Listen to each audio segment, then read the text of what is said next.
Hi guys, this is Matt from Optimus Futures, and today we're going to talk about how banks, institutions, and prop shop approach trading.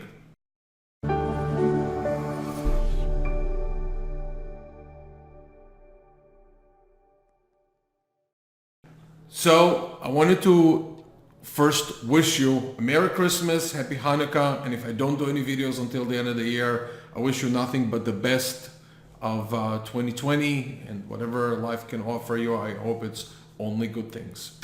So today I'm going to talk about the approach you should take when you listen to people who talk about institutions and banks making revenues and profits in trading. I've recently seen a bunch of videos online where there are people attempting to describe how institutions make money in trading, how they position, how they treat capital. And I think those videos were very, very misleading. And I don't think the people that actually made them have any institutional background. But I've seen a lot of people saying in the comment section, oh, I see what you mean, and I think I understand. And so I'm going to talk about a little bit about people's fascination with institutional trading. So let's talk about a number of groups here and how they make their money in general. So the first group that you should be most interested in are the prop shops. And I'm talking about prop shops that take only people who actually traded live capital. So people who actually have experience, they sat at home, they traded live capital, and you can actually measure their success based on actual performance. Not hypothetical performance, not demo accounts, but real performance. So what they do, they take their track record to a prop shop and they show the people who are basically the owners of the prop shop or the managers their performance. And then it's up to the prop shop to tell them, okay, here's the capital that we're going to allocate. Those are going to be the risk parameters you're going to trade within. And then they join the prop shop either inside the shop or either promptly, or either outside the shop or remotely. That's the word I was looking for. So basically that is a group that trades real life capital. Their entire revenue and profit is derived from other people trading the accounts. And that is basically, the only institutions out there that make their money from actual trading. Now, when I'm talking about they don't have any other operations such as corporate finance or IPOs or anything like that. Prop shops are just interested in making money for people, or for their traders and for themselves. And again, just keep in mind, this is real capital, not hypothetical. So that is the first group. The second group of people out there that deal in the markets could be banks, huge banks, and they could have a prop shop. However, in the prop shop internally, which means they have their own proprietary capital, it's not the entire source of their revenue. So let me give you an example. Let's say in the fourth quarter of this year, Goldman Sachs will come out and say, in the previous quarter, we made $3 billion in commodities. It doesn't mean that they actually traded commodities. It could be from their own trading. It could be from structured products such as over-the-counter markets. It could also be commissions. They are an FCM after all, and they have people who trade commodities through them. Could be big institutions, could be family offices. So what they consider revenue in commodities could be also part of commissions.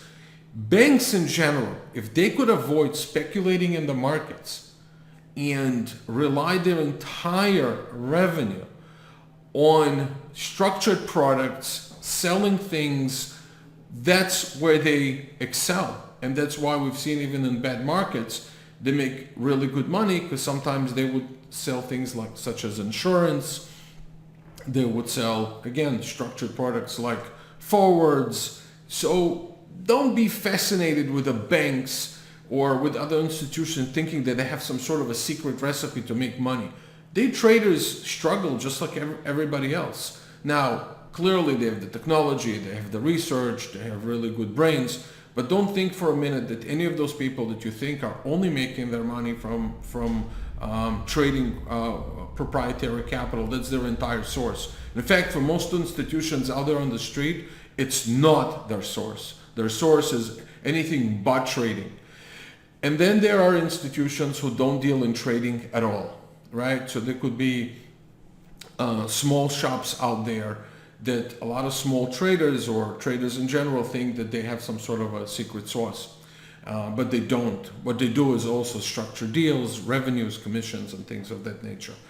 One of the things that I've learned a lot was during the financial crisis of 2008, and there was a lot of investigations from the Senate into what went on with the institutions, and they interviewed them also live on TV.